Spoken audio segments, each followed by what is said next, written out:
Do you wish your friend to break a leg? Are your letters paid for? Such a small word with a whole 400 meanings.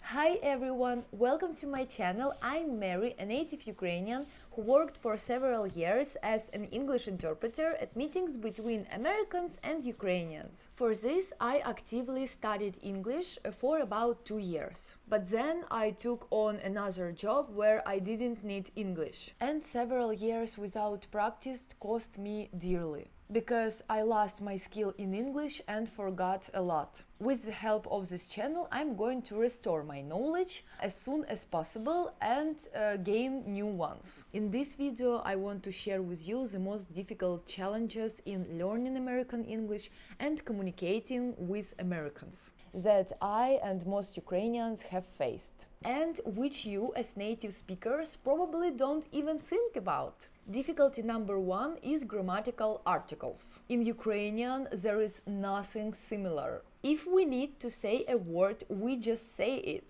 and don't put anything before it. I'm curious, how do you not get confused about when to use a and when the? Or do you have a sensor in your head that determines which article to use? I still confuse articles and often redo takes because I worry that without an article, the meaning of my words might change for you, or it might sound completely illiterate. Therefore, if you write in the comments how important articles are for you to understand a sentence, I would be very grateful. Interesting fact, even my teachers in Ukraine sometimes struggled to understand which article to use in a given case. By the way, about teachers. In Ukraine, it's not customary to address them as professor or sir. We address them simply by their first name and patronymic. For example, Olena Alexandrivna. So many are surprised when they watch Harry Potter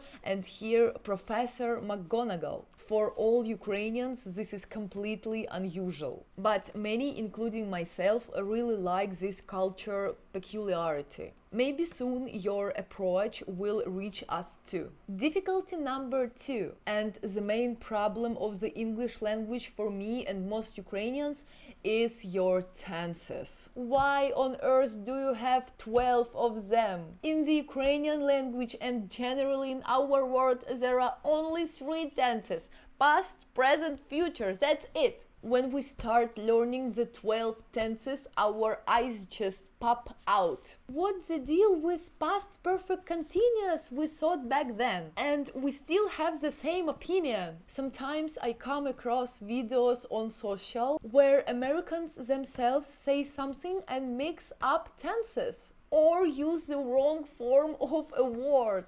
And we think even they can't remember this. How do you expect us to? Difficulty number 3, which I still struggle with, is American abbreviations.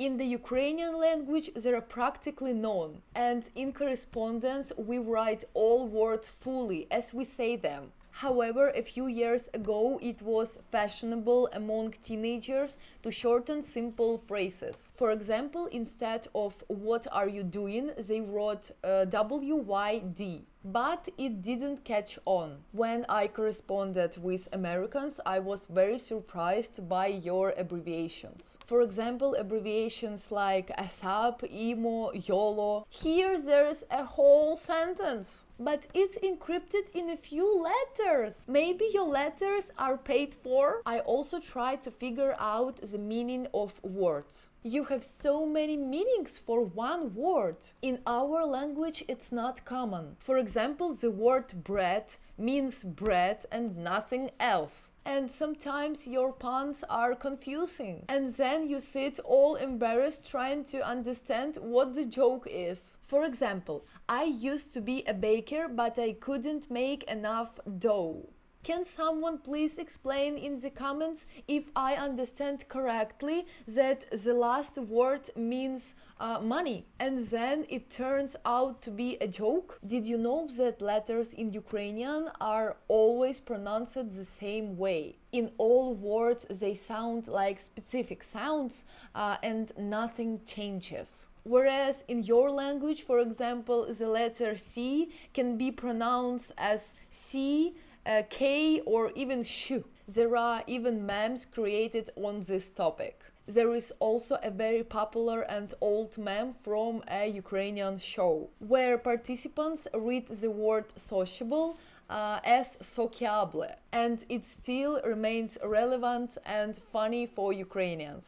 Sometimes I also find myself in awkward and funny for others situations when I misunderstand American words, even in correspondence with you in the comments. For example, the word sad, which has more than 430 meanings. Such a small word with a whole 430 meanings. Difficulty number 4. American idioms that only you understand. Admit it, did you make them up on purpose to laugh at foreigners? In Ukrainian we also have idioms, but they seem somewhat logical. For example, idiom «зарубай собі на носі», carve it on your nose, means remember, as if right in front of your nose is something you look at, making it less likely to forget, if there is a reminder in front of your nose. Now your idiom,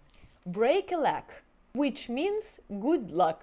How is a broken leg related to luck at all? If you take the essence, you wish your friend to break a leg? Everything mentioned above is just a few of the many difficulties that we Ukrainians have met in learning American English. I know that my accent and pronunciation may be grating on your ears, or the silly grammatical mistakes that I definitely make may irritate you, but please give me a little more time and I will learn everything with your support. Don't forget to like this video and subscribe.